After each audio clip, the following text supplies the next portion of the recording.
something came out of the sky and hit the ground.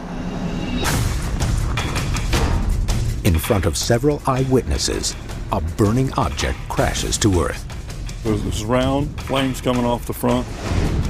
And over 2,000 miles away, another strange impact. He said, nobody goes down in there with us. Technology reveals clues at one site. It's not natural. That is definitely not natural. While reports of men in black surround the other. They work for an agency I had never heard of before. Who or what is crashing outside of these communities? Would you say this thing was under intelligent control then? It had to be. And what does our own government know about them? I don't see how the military could possibly cover that up. This is case number 65303, Alien Crashes. Whatever it was, they wanted it back.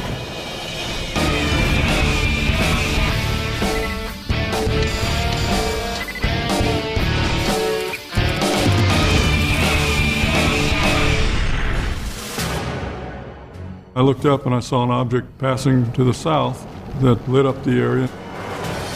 May 14th, 2008, Needles, California. In the early morning darkness, at approximately 3 a.m., a local fisherman claims to see something he will never forget.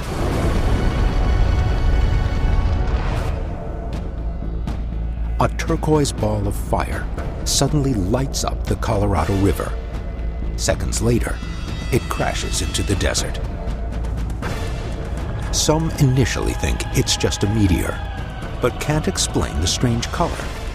And the incident isn't over yet. Within moments, 5 unmarked helicopters enter the area. But these aren't just any helicopters.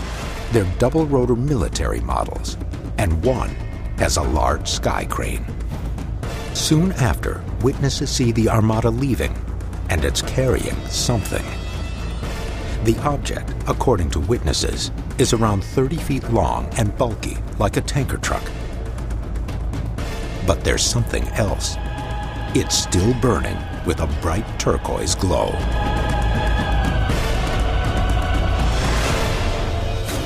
There seems to be a common witness testimony involving military presence, the military coming in and apparently removing or cleansing the area. The military moves in hard, moves in fast. Helicopters come in and yank out whatever crashed. Needles is still under investigation. We don't know exactly where the crash site is, but we do know that a crash occurred, and we'll be trying to find out where that site is and see what happened.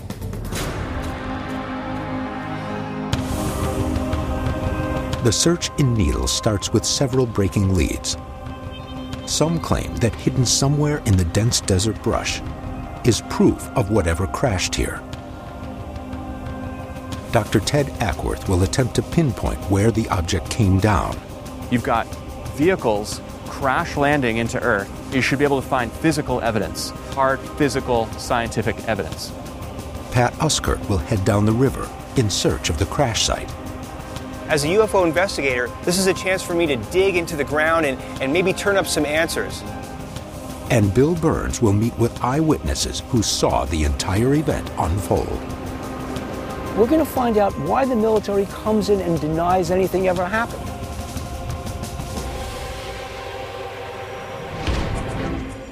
The investigation begins at Needles' KTOX radio, where Bill and Pat meet station owner David Hayes. Here we find ourselves trying to figure out what happened on May 14th, yeah. In studio with Bill Burns, Pat Uskert. If you have any information on the incident of May 14th on that morning.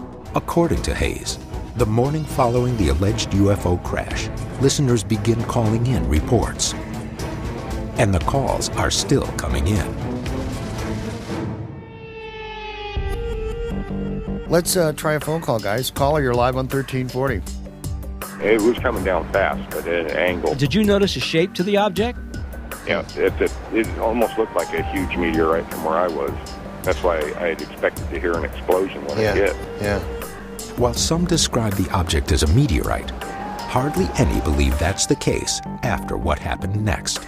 I think something came out of the sky and it was retrieved, and I don't have any idea what it was.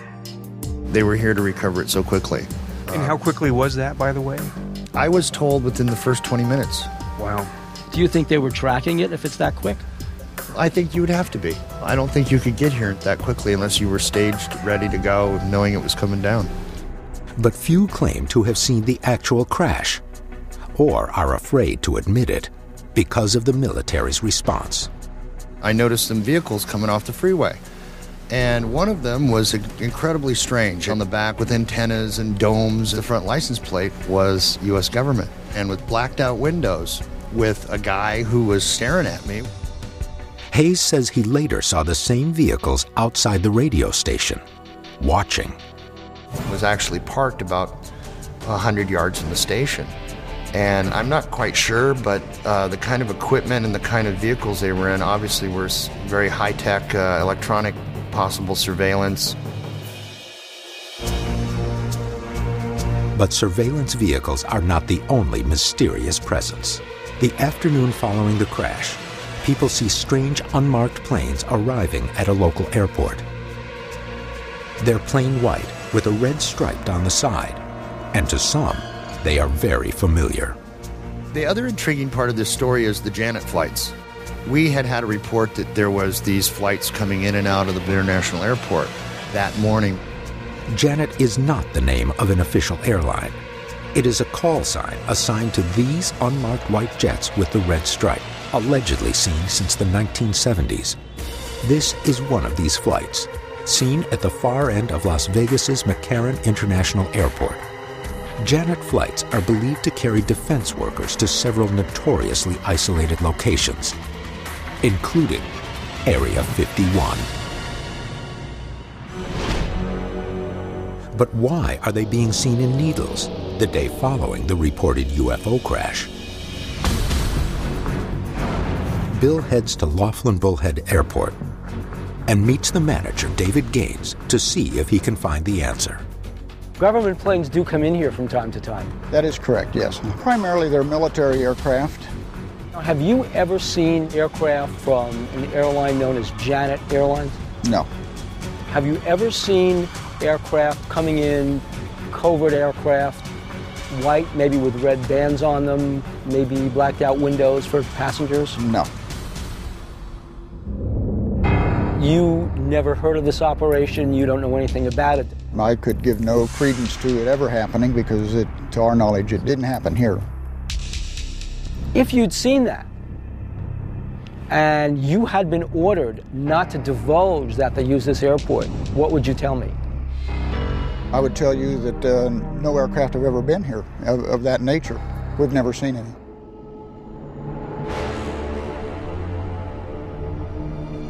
The witnesses said that on May 14th, a Janet plane did land there under the cover of darkness. David Gaines said, never happened.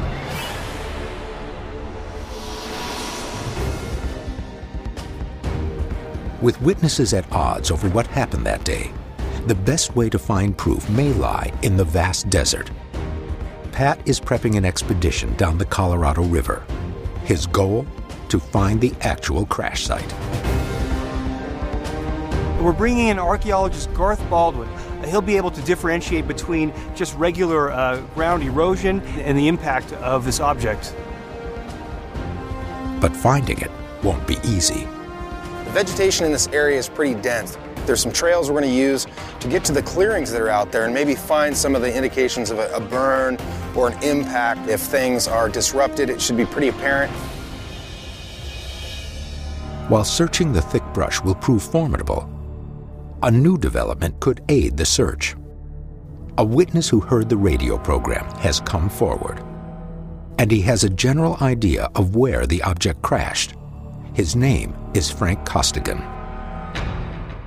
About a little after 3 in the morning, I came out to hunt for my cat. All of a sudden the ground here lit up. Not like bright sun or bright moon, but enough to make me look up. Frank has an incredible background with controlled flights. Though he now lives in Needles, He used to be chief of police at Los Angeles International Airport. Could you tell me the shape of it? It was round, flames coming off the front. It was blue and turquoise. So I'd say 5 to 6 times longer than it was wide. I thought I'd hear a sonic boom when it slowed down to the speed of sound. Did you hear a crash? Didn't hear a thing.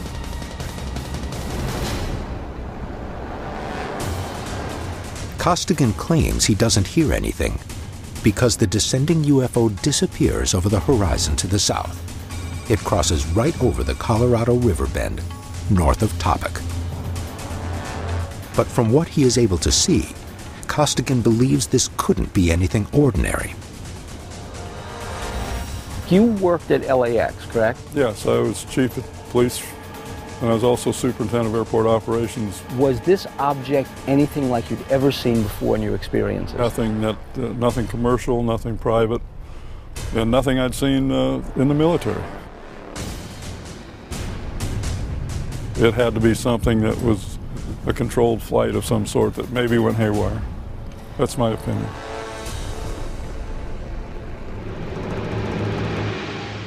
Yet if this craft was at one time under control, who was guiding it, and where did it come from?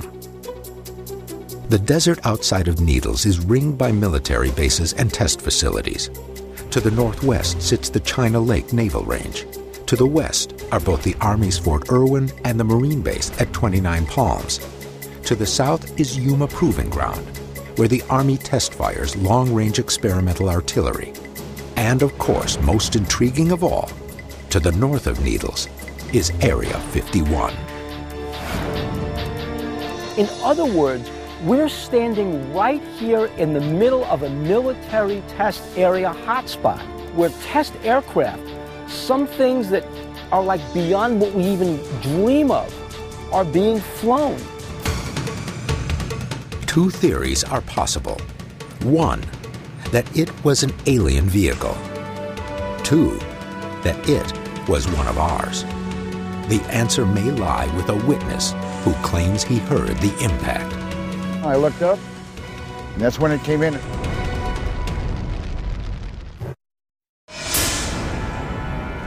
It kind of went through a cloud and came out, and there was another one directly behind this. On a quiet morning in May of 2008, something crashes in the desert outside of Needles, California. Multiple witnesses watch as a turquoise blue object is carried away by military helicopters. But there's more to the story, and it may be the key to understanding what's going on. All of this has happened before. In July 1947, another desert crash brings the small town of Roswell, New Mexico to worldwide attention. The military's announcement that they have recovered a flying disc shocks the world. Allegedly, the nearby Army airfield sends personnel to clean up the crash site and instructs workers to leave no evidence behind. Days later, the military changes its story, attributing the crash to a weather balloon.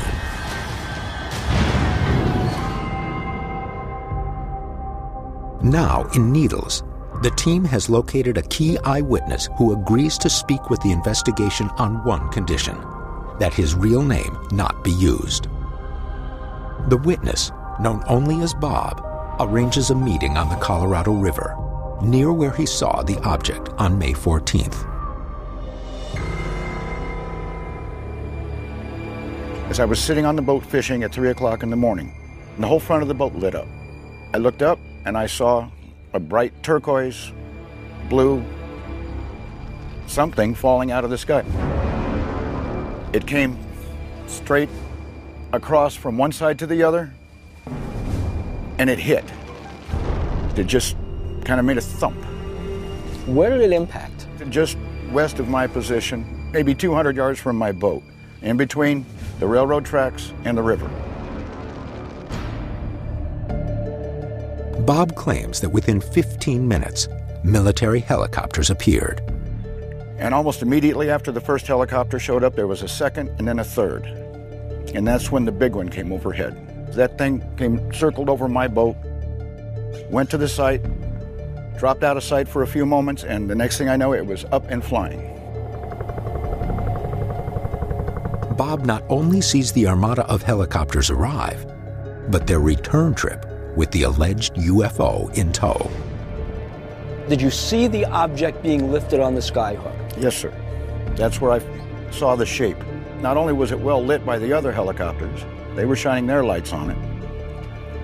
It was still very hot. Both Bob and Frank Costigan's testimony say that the object may be in the area of the desert closest to the river. The investigation sets off. Archaeologist Garth Baldwin will be looking for several telltale signs. There should be enough of an indication of an impact of the size that Bob talked about. There should be some displacement of soil marked by a change in the sand, change in the texture of the ground. The sage grows very slowly, the grass grows very slowly, so if it's disturbed in any way, it's going to be obvious. Right? We might get lucky, because if there was an object that crashed there, I don't see how the military could possibly cover that up.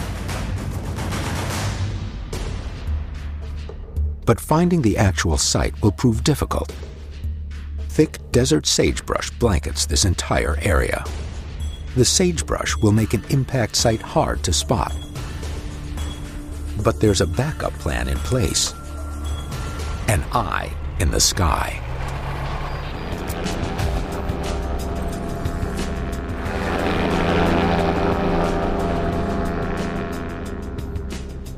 The ultralight will be rigged with a high-definition camera. As it searches from the air, Pat and Garth will follow on land, looking for any trace signs near the river, while Ted and Bill will retrace Bob's movements from the water. If we think we can get relatively close to the spot, just let us know and we'll call on the ultralight. They can help us from the air see anything that might be on the ground that would be invisible to us. We'll get you in the general area.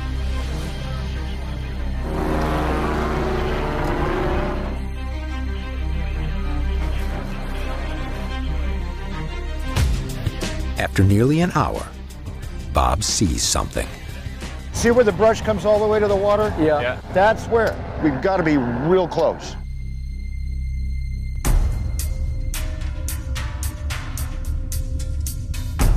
He recognizes some landmarks, power lines, and a bend in the river up ahead. And I see the train trestle there, so you're sure that's this side of the... One of the things that makes me pretty sure we're in the right spot. The ultralight is called in for aerial support.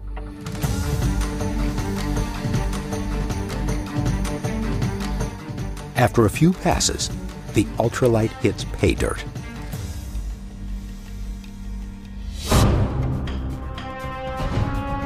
Our pilot, Glenn, did say there was a burned area south of here. Now that sort of corresponds with what you saw, right, Bob?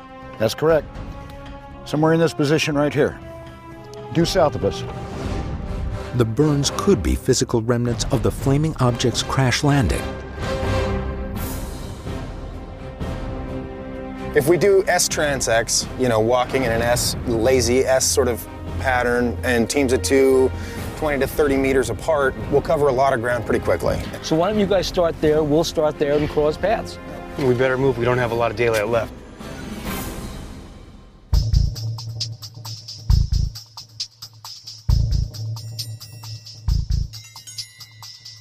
But before they get to the burn site, Ted and Bill find another possible sign of a crash. Over there. Check it out. That's about the size of what we're looking for. Exactly. So this is really curious at how this dirt is all thrown up, right? I mean, this is about the size of a berm or a crater that you might expect. It's not so much in a crater form, except maybe this way. So if something really landed and threw dirt up in front of it, it would be a dune or a berm just like this. Yeah, actually, if you look at it, it's almost a bit of a horseshoe coming in from that direction. It's fascinating. And that's the direction that Bob described the object coming out of. That's right.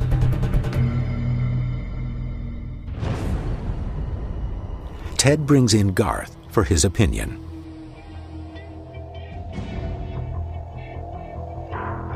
I don't see any direct impact, where it would have obliterated the living vegetation and then allowed everything else to live. I mean, I don't see an impact. I don't see an impact.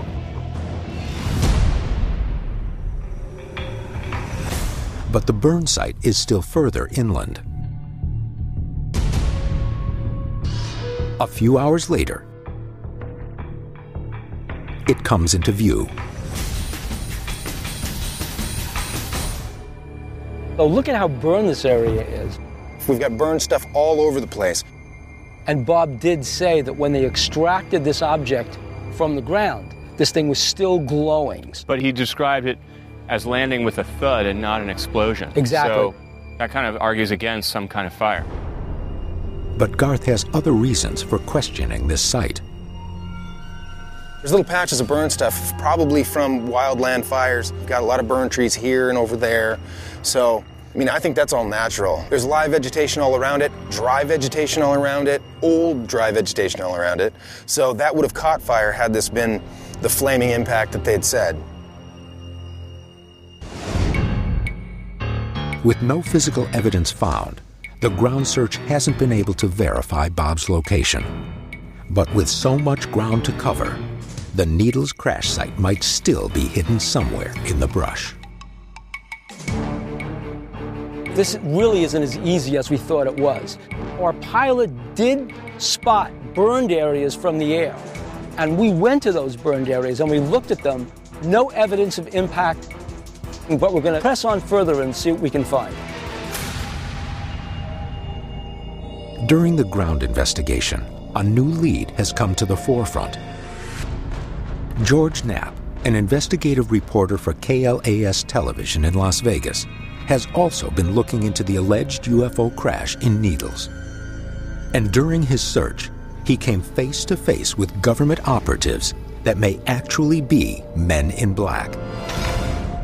Agents who are allegedly charged with intimidating UFO witnesses and keeping these types of events out of the public eye. George Knapp was an eyewitness to these people and an eyewitness to who they are, where they were going, and what they're doing. As Bill heads to get this new information, Ted and Pat shift their focus to Pennsylvania, where a crash in the small community of Kecksburg is yielding fresh evidence. The Kecksburg incident is a cornerstone of ufology. It is Pennsylvania's Roswell. We know that something crashed from the sky. It was on TV, it was on the radio. We have a range of instruments. If we can find a position that we feel with high confidence could be the crash site, we can use these instruments to see what we can learn about what's underneath the soil. As Ted preps a full-scale scrutiny of the Kecksburg site, testimony from the last surviving witnesses could show that the military has been complicit in a cover-up for years. I stood there and I walked around looking at it. This thing ain't from here.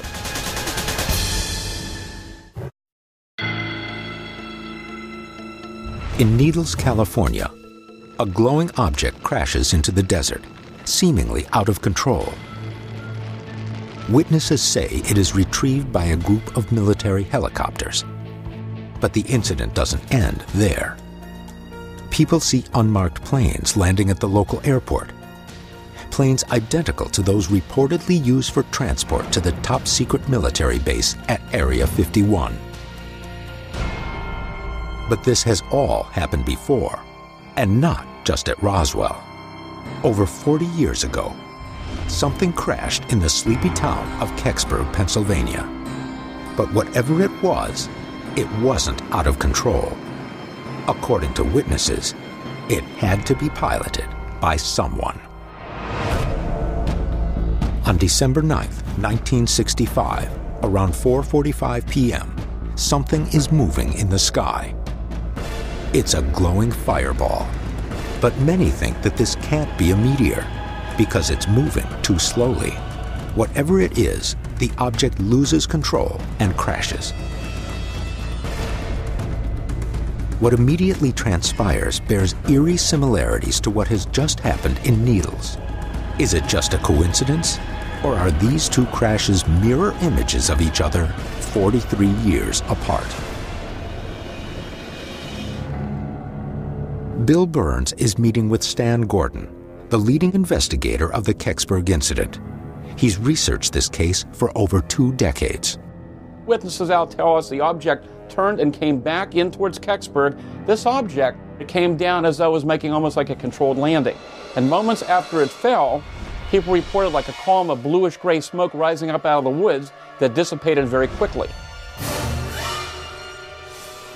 According to research, hundreds, if not thousands, of people in Michigan, Ohio, and Ontario, Canada, reportedly witnessed the UFO as it traveled on a trajectory that finally led to its crash landing in Kecksburg.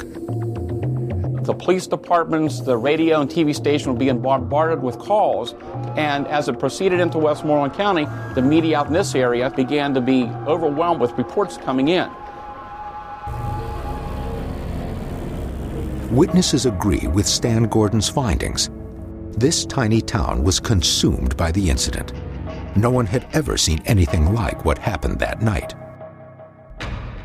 Pat meets with one witness, Bill Buellbush, who saw the object fly over and crash in Westmoreland County. Bill, tell me what happened. Heard this sizzling noise, and then I seen this red fireball coming. Come over like just like this, and I watched it. And it went up towards the mountain. It made the turn and come back, a perfect turn, and come down.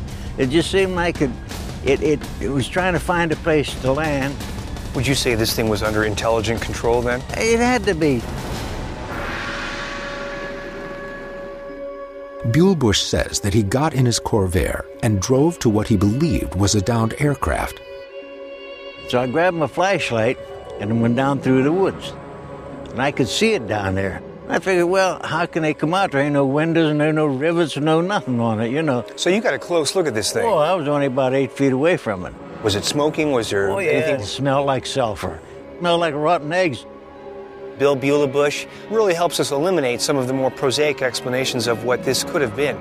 A meteor, or maybe a crashed airplane, or capsule. He saw this fireball coming down in the sky and turning. He specifically said that this had to be under intelligent control. Soon after, emergency personnel reached the crash site, and volunteer fireman Jim Romansky is one of them. He is also surprised by what he sees. I was shocked because I was prepared for a smashed up airplane.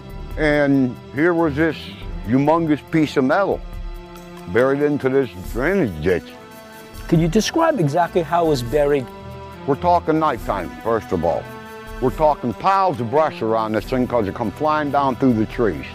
Romansky says the UFO was acorn-shaped and had a ring of strange markings that encircled the entire object. This description is rare, unlike other reported UFO shapes, such as triangles and discs. And there's more. Strange hieroglyphics are reminiscent of another case. The Bentwaters UFO that was reported to have landed near a British military base in 1980 displayed similar markings to those the Kecksburg witnesses describe. Have you ever seen anything like this ever in your life? No, absolutely not. My impression after I looked at this thing, I stood there and I thought about it and I walked around looking at it, this thing ain't from here.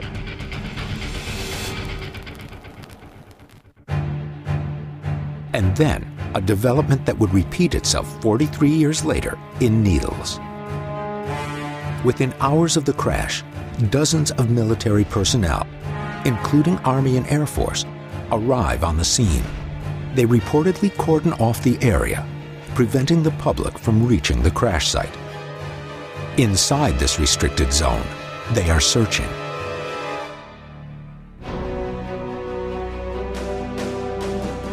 Bob Gaddy, a reporter with the Greensburg Tribune, was dispatched to the crash scene, and he distinctly remembers the intimidating military presence. When I got there, there were probably at least a dozen military personnel, in addition to Pennsylvania State Police officers. I said, I need to go down there. They said, there's nothing there. And I said, well, if there's nothing there, why can't I go in there? Gaddy tells Pat that the military, not the state police, were clearly in charge of the scene. I've never experienced a time in a civilian situation where the military had come in and taken control of an accident site. Why would the Army be there? We were stopped by a military. You heard the bolt snap on the rifle, and I stopped in my tracks, and Ron stopped, and we talked to him for a second. He told us to get out, get back to where we came from. He looked at me and pointed his finger at me. He said, "Nobody goes down in there with us." Witnesses tell Stan Gordon that later in the evening, they see a large flatbed truck drive into the crash area. Within the hour, the truck drives from the site in a hurry, carrying something under a tarp. If you would have walked in front of it, they would never stop for you. Gordon says that during his own investigation, Jim Romansky, Bill Buellbush, and others led him to a spot they said was the crash site. These interviews were conducted independently, and each witness led him to the exact same spot. I'm very hopeful tomorrow we can find the exact location that was taken to 20-some years ago. Okay. It sounds like there was some sort of crash. I can bring in ground-penetrating radar and see if we can find anything that hasn't been found before. Not only does Stan have multiple corroborating witnesses who pinpoint the location, but also it sounds like there's a very good chance we'll be able to find some sort of debris.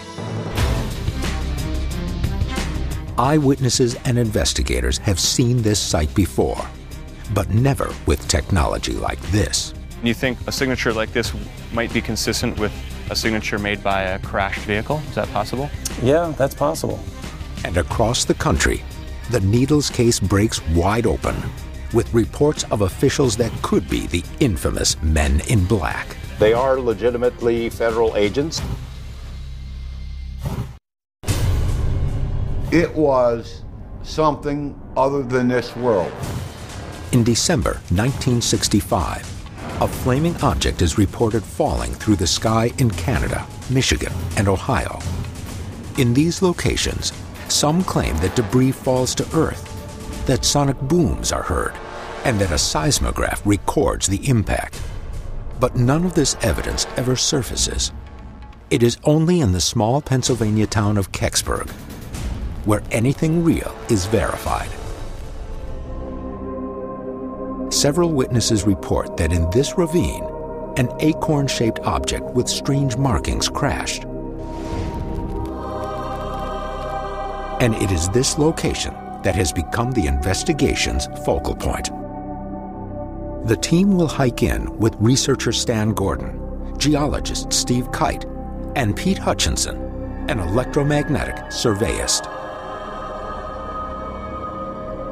Gordon compares the terrain with a photograph he took here in 1985 and believes this is the spot where the UFO impacted.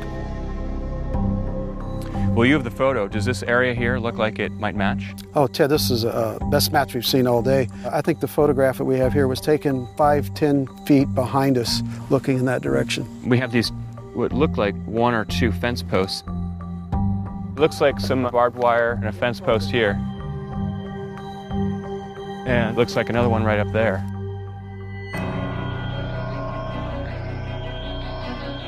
The fence posts and Stan Gordon's matching photograph, taken alongside eyewitnesses, all point to this spot as the site of the Kecksburg crash. But for years, debunkers claimed that what caused the damage in this ravine was a Russian space probe. The shape and size of the Cosmos 96 probe, originally slated to reach Venus, was similar to what eyewitnesses described. But recently, even this explanation was thrown out. According to NASA's National Space Science Data Center, quote, U.S. Air Force tracking data on Cosmos 96 also indicate the spacecraft orbit decayed earlier than the 4:43 p.m. Eastern Standard Time on the 9th of December. But NASA's interest in the crash extends further back. At this very site in 1965, witnesses saw NASA officials alongside the military. I see NASA there with their uniform on, their patch on the side. They had that white aluminum on. And this all ties back to Roswell. A secretive approach to a crash. Something taken from the site. On board a flatbed truck, covered by a tarp. And under cover of night. But after all these years, could they have missed something? Pete Hutchinson here has an array of scientific instrumentation for scanning the Earth around the site. We're going to look at the architecture of the site to see if anything is still here that is evidence of a possible crash 43 years ago.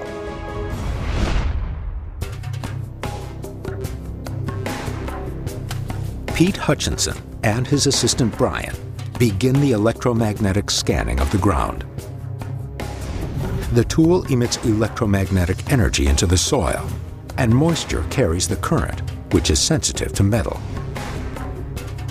So we'll be able to find any metals and then also any anomalous soil conductivities? Correct. Okay, well, why don't we put the tool to work? During the search, the scanner picks up some metal conductivity. But the size and identity of the metal is unknown without further information processing. Significant anomalies appear on the two-dimensional map. That red indicates a heightened level. Just how strong is that? That's fairly decent for this area. There's definitely metal there.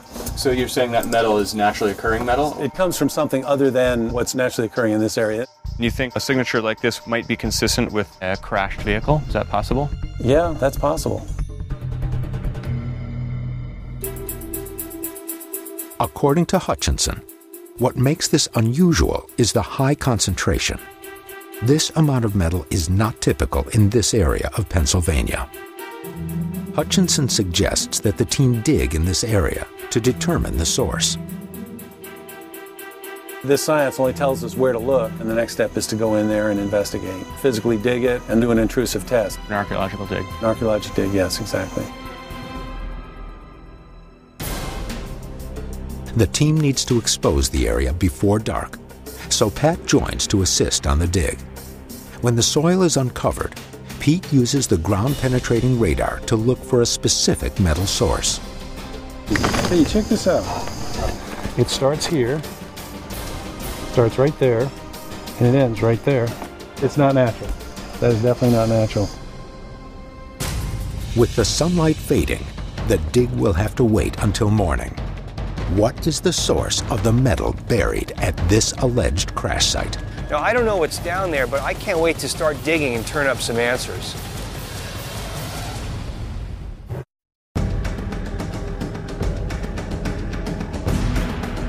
In the investigation into the alleged Kecksburg UFO crash, ground-penetrating radar has revealed an anomalous source of metal at the exact spot where eyewitnesses claimed the UFO crashed in 1965.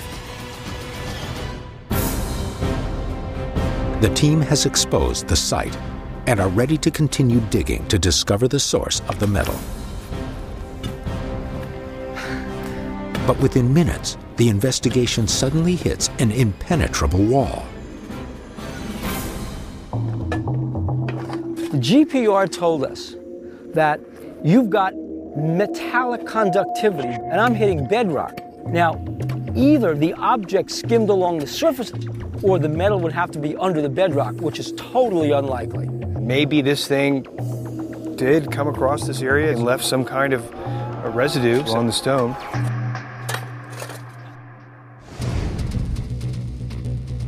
But upon closer examination, the bedrock itself is the reason for the anomalous hits. According to Pete, this bedrock contains iron.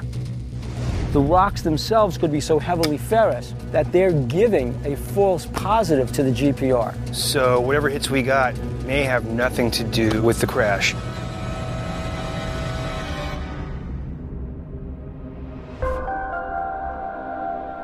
Despite the bedrock's false hits, the overwhelming witness testimony and the corroborating interviews makes the site compelling.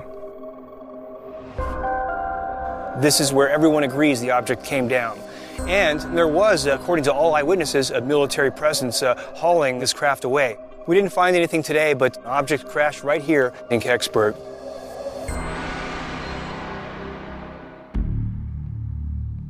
Bill now turns back to the Needles crash. George Knapp, an investigative reporter for KLAS television in Las Vegas, has a surprising lead on the helicopters allegedly seen after the crash. We were working on a story about black helicopters before we started working on this Needles story. Figured out who they were. They work for this very interesting outfit out of Fort Campbell, Kentucky, the Night Stalkers. Task Force 160. The Night Stalkers, or Task Force 160, is a special ops aviation regiment, and it requires a secret clearance for all of its members. When George Knapp was investigating what group of black helicopters might have been operating in Needles, California, he discovered they were the Night Stalkers, the very same group that was transporting a flaming object in the Cash Landrum incident in Texas in 1980. The Cash Landrum incident, like Needles, involved military helicopters pursuing and removing a strange glowing object, which led to 3 witnesses developing strange blisters and radiation sickness. But Knapp's investigation digs further and discovers military personnel that were working in Needles on unnamed top-secret projects. Could these be the elusive men in black, reported by many UFO witnesses? These guys were driving back to Las Vegas from Needles. Pretty soon they come up and they drive up right next to us, the engine running, and they get out and start talking to us. They said they're federal agents. They flashed a badge, and sure enough, they are legitimately federal agents. They work for an agency I had never heard of before. They transport nuclear weapons. But the specifics of why these agents are in Needles are still unknown. They're highly trained. They're a dangerous group of people. These guys are commandos. They carry all kinds of weapons. They're very tough customers. I'm not sure that they're going to be happy that they've got this much attention. Despite their presence, Knapp doesn't believe that these agents are men in black or that they are involved with the nearby crash. Yet in both the Needles and Kecksburg crashes, eyewitnesses reported seeing large objects being hauled away by military vehicles. If this agency is not involved, who is? What we're finding out is that the stories of people who say there was a strange federal government agency in black SUVs traveling in Needles right around the day after that event, those stories are true. Whatever crashed, Area 51 planes were seen in the vicinity. The helicopters that retrieved the object may have been involved in another case, where people were exposed to radiation. And now, federal agents in the Needles area, by their own admission, have some association with nuclear weapons. Could this crash involve some craft that uses nuclear technology, emits radiation, and be so top secret that its home base is Area 51? What's missing is hard physical evidence at an actual crash site. We know that there was military involvement suppressing the information. They move in, they fill the air with misinformation, and then they deny that anything happened. With sites cleansed of all signs of a crash, could these incidents have national security implications? Whatever is falling out of the sky, the military seems intent on keeping it secret.